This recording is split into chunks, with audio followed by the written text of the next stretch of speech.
I want to be the first one on the screen. The first one on the screen's like number 11. I have my theory about Hey, Jinx going over there and doing that, but I'll keep that to myself right now. All right, so we're gonna jump right in because we've got a lot to discuss this week. Full slate of games, all kinds of fun and hey. enjoyment out there. So we're gonna kick it off with our number 11. And this week it is a new number 11 team. Not that that's something to be proud of, but it is not the team that was 11th last week. This week that honor belongs to the King Cobras. They are the basement team of the week. And then moving up one spot after a victory on Sunday night, we have got the Broncos taking over at the number 10. Um, Now I'd said I was going to do the bottom three, but we've got a tie actually at the 9, so I'll do both of those, and then whoever's middle just adjust and do three. So up next in ninth, we have a two-way tie between, and this is in no order, obviously, since they're both tied for the spot, but it is between the Huskies and your Patriots. So a little bit of movement there You in see those the one spots. that was just the girl, So right? Huskies and Patriots. And And all right, that's my number 10 and number 9. So we will take over down the middle with Rhino. All right, coming in at number 8 is the Huskies. Coming in at 7, it's the Cowboys. The Bulldogs were pulling in the 6th rank and gunning for the number 5 team, the Raiders. All All right. right. Hi, everyone. Holding strong this week at number 4, the Mustangs. Number 3, the only team that didn't have a game this week, the Warriors. Number 2, the Titans. And holding strong, number 1, the Seahawks. And there they go. I have to look for that Seahawks logo for whatever reason. It never jumps out and grabs me. So, all right. So there we go. And I will throw on the HUD now. That's got the different rankings this week. You can see everything shook down. And I think I gave y'all a copyable one. So if anybody in the crowd wants one, I think you can hit up Rayon or Rhino and hope that I did it right this time and got them a copyable card.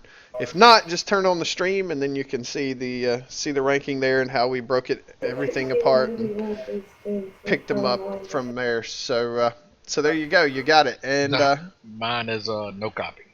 Mine's no copy. son of, all right, hang on. This is why we can't have nice things. All right. While Sight takes care of that. What'd you see this week, Rhino? What really stood out to you? To me, the games pretty much played out the way I thought they would. Copy. I thought the Mustangs would be giving the Titans a little bit closer game. But other than that, everything this week pretty much played out how I thought it would play out. Anything look different to you? I kind of was wanting. Let me turn my local back on. Kind of was hoping that the Broncos Patriots game was going to be a little bit different than what it was.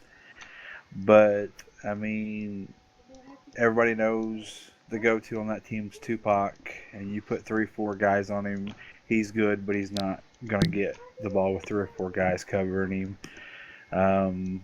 I think they did miss quite a few opportunities for the short pass. But the Broncos did come in there, and they were determined to win.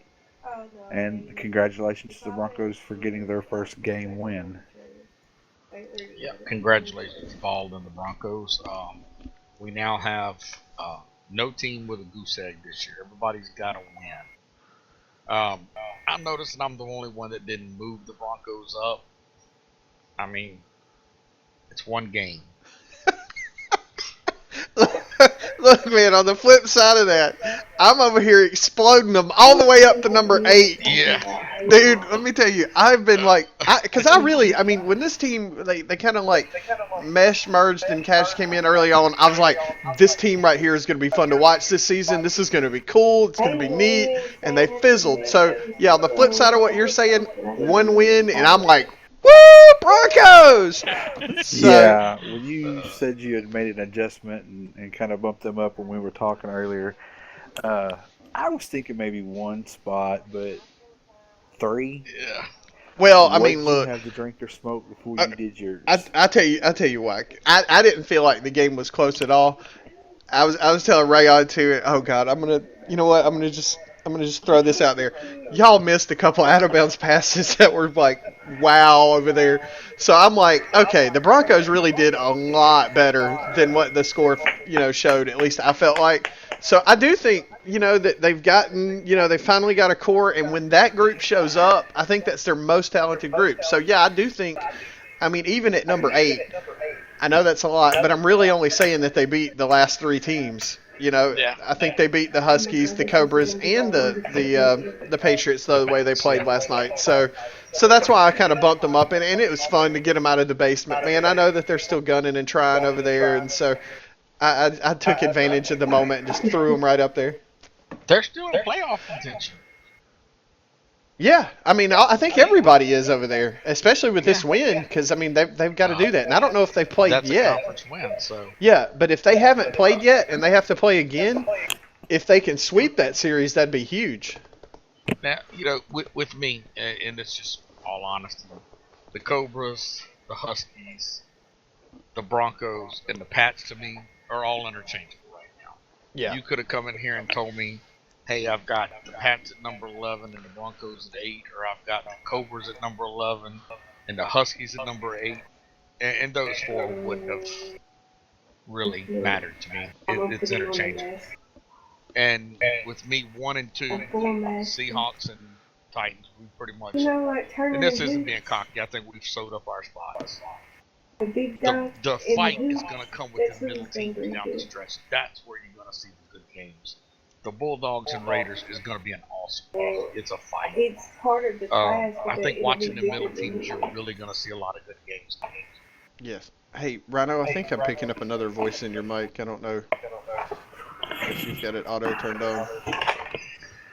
I'm not saying that it's a complaint. I don't know what they're talking about. I don't want your business getting broadcast all over the internet.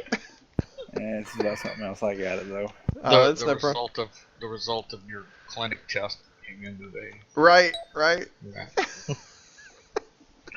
But yeah, like I'm saying, I think, and this isn't being cocky as a Titan, but our next 3 games are Cobras, Huskies, and I don't remember who else. Then we finished the season with the Raiders and the Mustangs. Oh, Cobras, Huskies, Bulldogs. And the Bulldogs are getting a lot better. They've scrimming close, and we got to scrim them tonight. But I think the fight is going to be with the middle teams: Mustangs, Raiders, Warriors, Cowboys. And the Cowboys are on the decline to me. I hope they get it fixed. But that's the games I'm looking forward to see. These that are fighting for the middle tier placing in the playoffs. Right. And I agree with that. Look, if I had $1 or Linden even for every time I've stuck my foot in my mouth, I'd be rich. So I feel like your Seahawks are locked in at number 1 right now.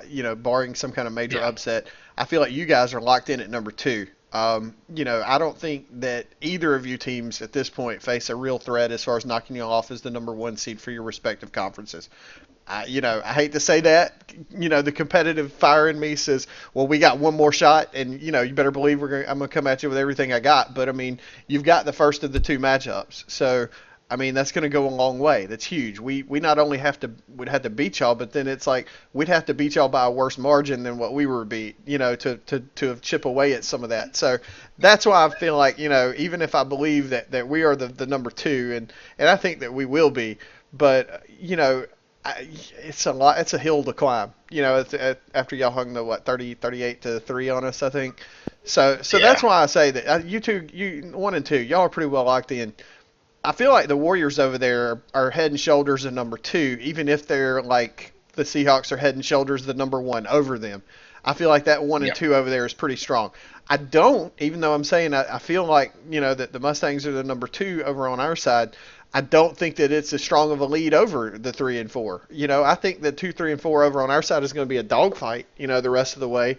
Yep. And I think we've all played each other once, and I think it's going to be real interesting chess matches here as we go through those next three games with each other. The first of which is coming up, this weekend. So there's a lot of room for movement, between those groupings. And I tell you what, I thought the Raiders did really, really well their last outing, and I don't know that I've seen the Bulldogs play better this season either.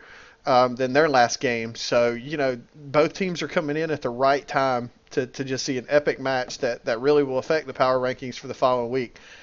After the 2, 3, and 4, the 3, 4, and 5 spot, 4, 5, and 6.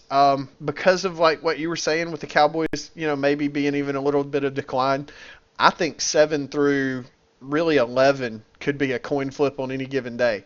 So that's the way I see the break-ins, and I see each of those groups' potential really to only make it to the top of that group. The way that I clumped them together just now, could be wrong about that. The upset could happen, but at this point in the season, I feel like everything's established enough that it really would be one of those like really special once in a season type upsets if somebody from a group were to jump up and beat one of the others.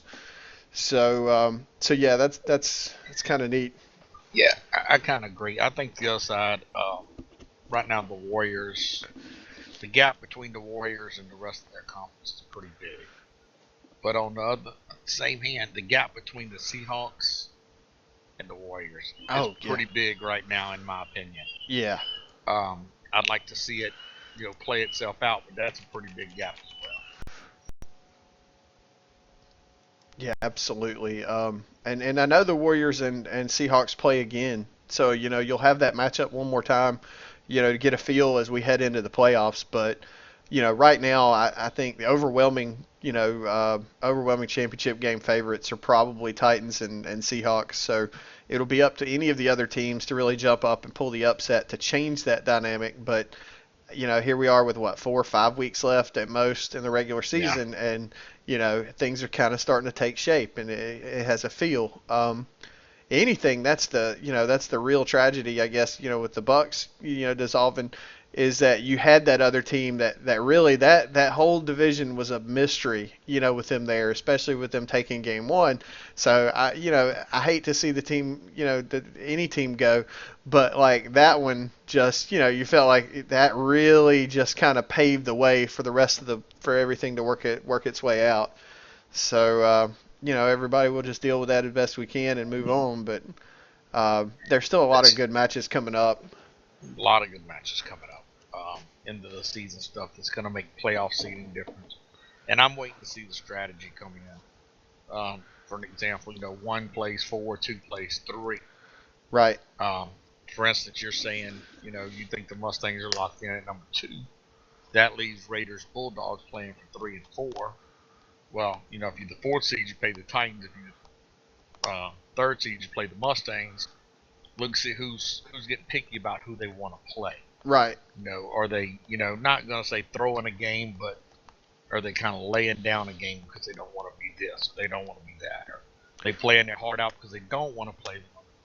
Well, I would think after this past weekend that they're going to be doubling down on making sure they get us in round 1 and not y'all. So I don't know. Maybe they like the matchup with y'all better, but I wouldn't imagine that anybody'd be trying for that number 4 spot. Yeah, that's what I'm saying. We'll take whoever we get. I mean, it's be a fight. We're not gonna cower down and not play a hard game just because we don't want to play the Titans. We like playing the Titans. That's why we scrimmage them so much. Yep. They are fun to scrim. I give them that. I don't know. There was a remark made last season on the Pulse that the Titans played every scrum like a Super Bowl, and we kind of laughed it off because they don't realize half of what we're doing in the scrum.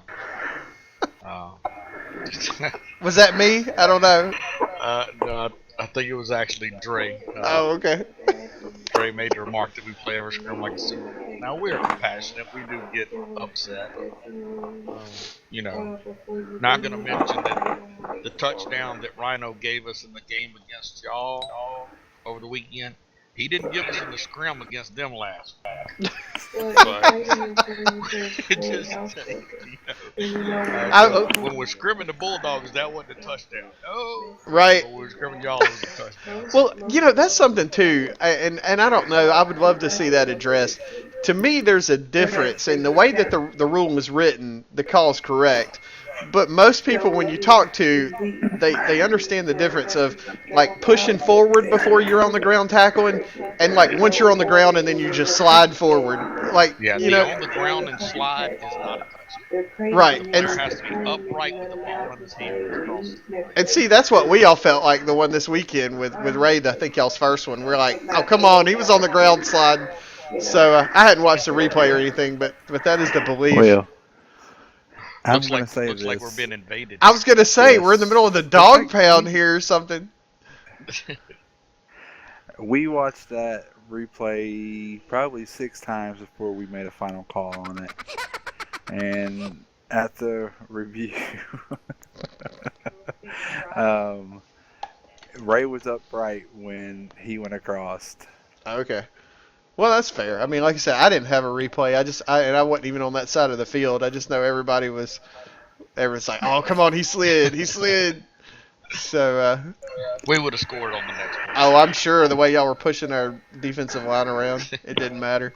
It did not matter. I had to admit, we really did expect a closer game than that. We went into that. Like I say, we really hadn't done much for scrimming, much for practicing. And we went into that game telling everybody, look, this is a conference game. These Mustangs want to come out here and smack you in the mouth. And you better be ready.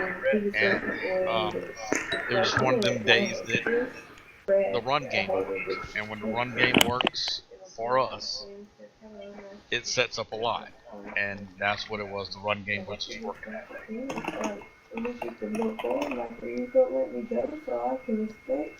But I expect a much tighter game last game. Well, I hope that we deliver on that for sure. I hope we deliver. I hate that it's that late because it is going to make it interesting as far as we play y'all and then, you know, a week or so later we could play y'all again, especially if we drop to the 4th seed between now and then. That would be back-to-back playing y'all. I wouldn't wish that on hardly anybody. A couple people I would, just to be like, screw you, but no, I wouldn't do that for most. Well, looking ahead at next week's games,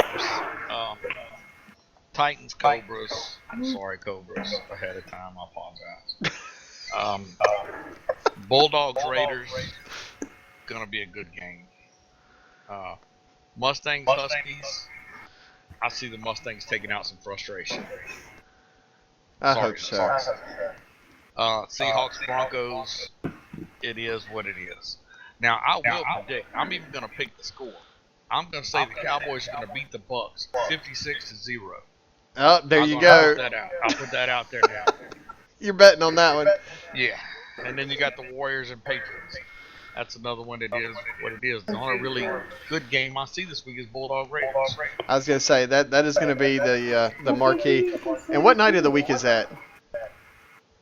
Early Saturday, I think. Yep, we're the Good. early game. I can Saturday. go to that one. Good.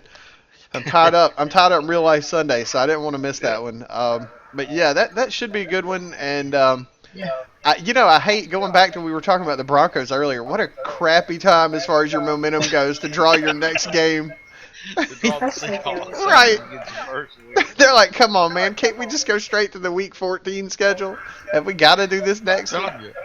The Seahawks, they just take everything out of them. Venom, they heart. Uh-oh, y'all can tell I'm a new grandpa here in the background. Oh. We get the baby tonight. She's over there with Serena. Now, will Serena be cheering a little extra hard when y'all play the Cobras?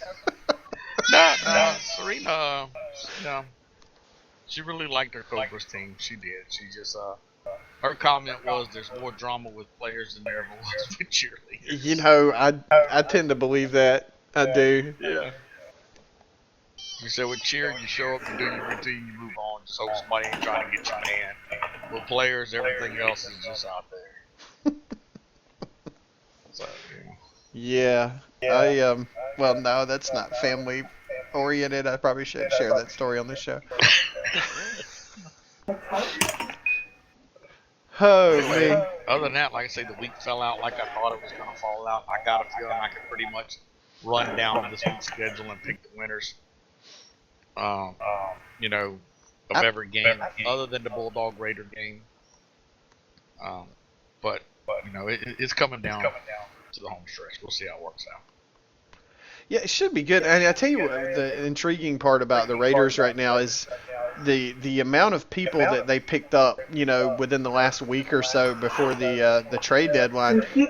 They're still learning each other, you know, and figuring out, each other's styles to a degree. So there is the potential with them, I'll say, more than just about any other team, to see things that you haven't seen before. You know, now, whether or not they're effective, you know, they've got to prove that on the field. But because of all their new faces, they do have a lot, you know, of new stuff to offer. So that should be an interesting challenge. Look at the Bulldogs with adding Durkin. Well, yeah, that was awesome. I would call that the ad of the week, you know, right before the deadline. That was probably the best pickup before the deadline. It certainly has been to this point, absolutely. Yeah. Nothing against Kay at quarterback. She's a great quarterback, but she's a great wide receiver. She's a great offensive lineman. She's a great defensive lineman. She's a great linebacker. Caden can play anyway. So when they got somebody that they can move in at quarterback, that frees her up to be anywhere on the field she wants to be.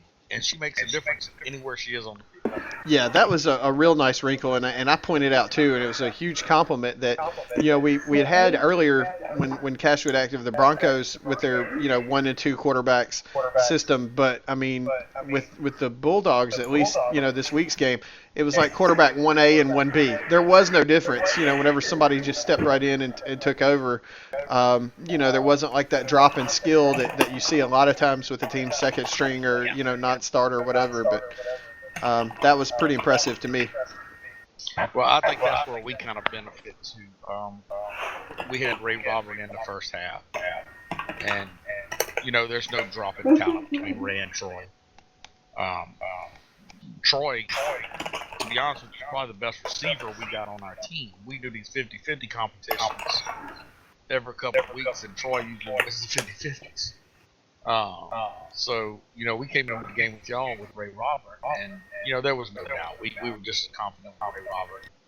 Then when Troy comes back in, it puts Ray a wide receiver, and, you know, just, now the blocking is different, I'll tell you that. Blocking for Troy and blocking for Ray are two different things. But, you know, it's good to see Durkin over there. It really, it upped their game a little bit. Yep, definitely. It was a nice addition for sure. The Mustangs picked up that sight guy. I hadn't seen nothing out of him yet. Yeah. Preaching to the choir. I do keep that bench nice and clean though.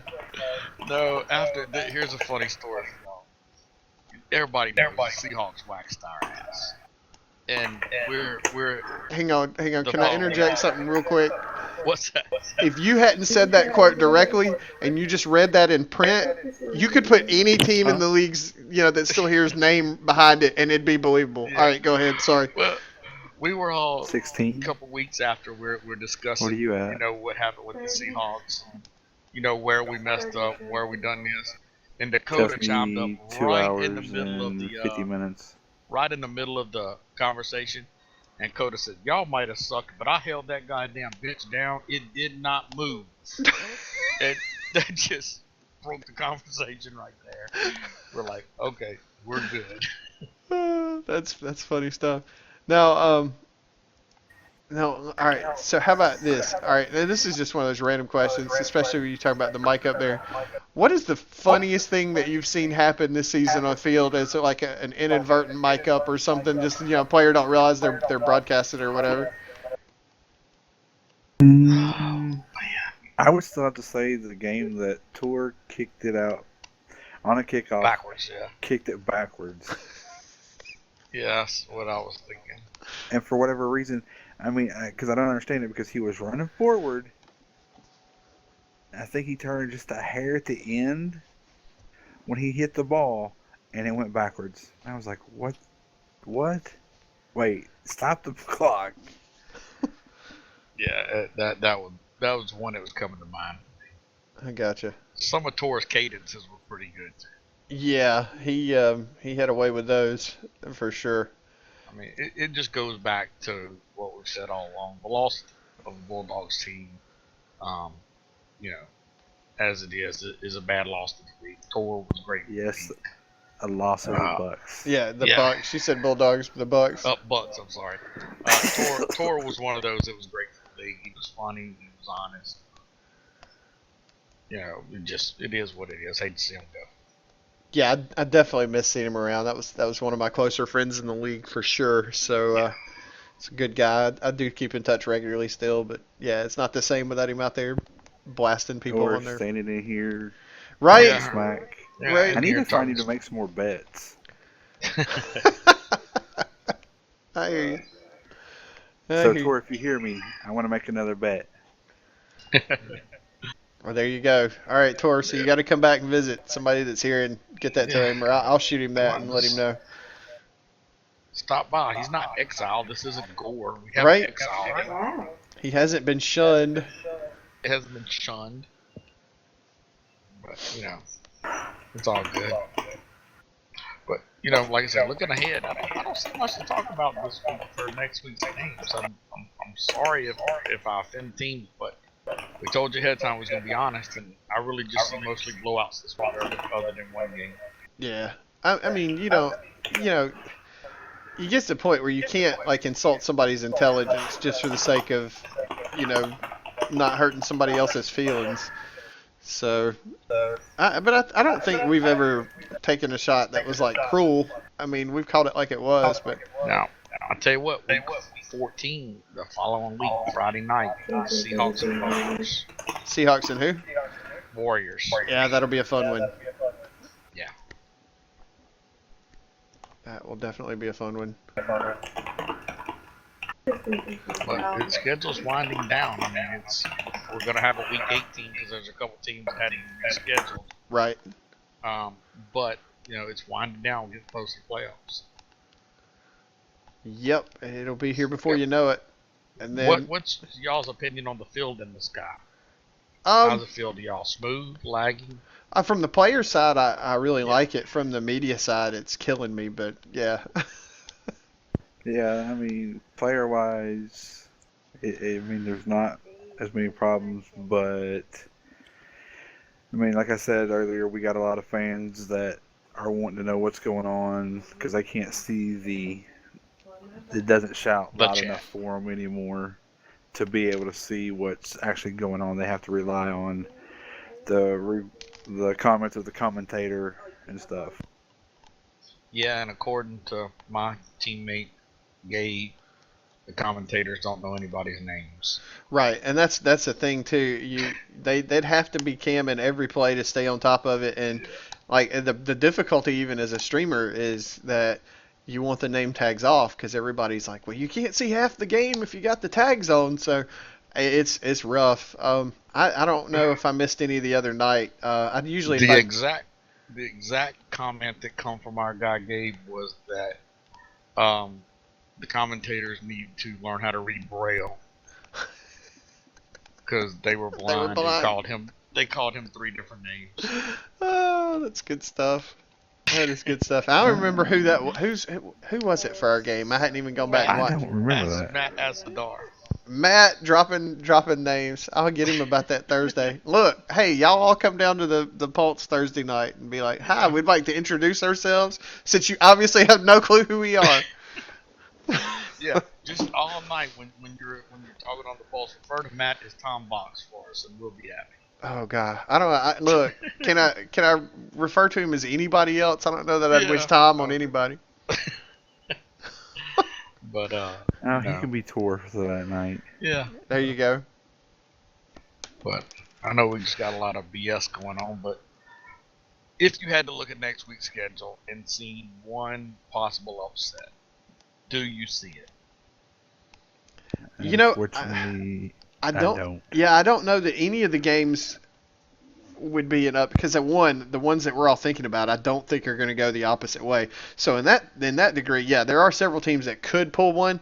I don't see any that are going to happen. And as far as Bulldogs and Raiders go, I mean, even if the Bulldogs beat them, at this point I wouldn't consider it an upset, and that's more of a compliment to the Bulldogs and where they're at. So. I think it's going to be an upset-free. Yeah, I think it's going to be an upset-free weekend, and with one like really, really good game attached to it. Yeah, I wouldn't call that an upset. Like Rhino said, we scrimmed the Bulldogs a lot, and we've seen them progressively getting better every week. Even with the addition of Durgan, they're getting better every week. So, Bulldogs, I'm gonna put it out there. I would take the Bulldogs by 3. There you go. I would take that right now. I would take the Bulldogs by 3. Maybe an end of the game field goal to win it. I haven't made an official pick yet, so I'm gonna save mine for Thursday night. But yeah, it's one I've got to think about for sure. I have not made up my mind yet. I'll say that. If I was giving Rhino any advice right now, it would be have someone practicing field goals. Right. Well, they got Baby Pop doing it now. I think she did all right other than missing that extra point. I would have somebody practicing my field goals. I could very easily see in this a 28 all in the fourth quarter, needing a field goal at the end to win it. And I could very easily see that happening. That would be some drama. Now, have we had a game decided by like final play field goal this season? I know we've had some in that close, but I don't really remember any that it's been a long time that have like ended on the last play even. Like forget just a field goal, like like anybody scored going away to kind of a walk-off score. Kind of a walk-off. Yeah, I don't think I've seen it this year. Well, there you go, League. You're running out of time. Let's get it. Let's get that going. User joined What's your up? channel. I see it this weekend. All right. I gotcha. User left your channel. Well, okay. Right. So who was that? All right. Jadis or something? Yeah. I recognize the voice, but Right. Well, we can move along now. Streaker. right. I feel so dirty and violated right now. I know. And the people in local chat are like, huh? Yeah. Someone invaded our TeamSpeak. Oh, there. We had a drive-by helloing. Drive-by. Yeah. Oh, that's all I got, guys. Yeah, I'm good with that. If y'all are, we can wrap it Oh, up. I We got just myself. stand around shooting a breeze. I was waiting for Troy or Jinx to get up and start dancing, but they're content to just sit there. So see, on demand. That's what I like. Well, Yep. he's gonna do it just for you, right in front of you. Look, right here on camera. Let it be shown that I'm not cheap. There you go. There's a Linden for you. Come here, Jinx. Come here. Earn this dollar. That's what I'm saying. Binks, what are you doing? Binky will get There up you here and go. take your dollar. There you go, Jinx. Earn There that you dollar. All right, y'all. Well, that's been a fun week. We'll wrap it up there with Psych tipping the strippers. I look at Pinky thinking she's about to get paid. Lord. All right, y'all. Well, it's been real. We will see you all next week. Daddy Psych. See you later, everybody. See y'all later.